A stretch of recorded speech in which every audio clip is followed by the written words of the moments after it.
Garinagu, Sarawama, Shiluhada, Yubi Wama Lido Apa, Rawame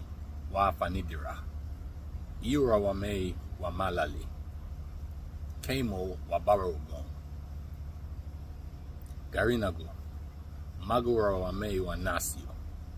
Adimurahawame Werero, Pantawama Lo Werero Niduyo, Kamalali Wama, Agambua Wawamuga, Darawa Lamuga Bena Waba,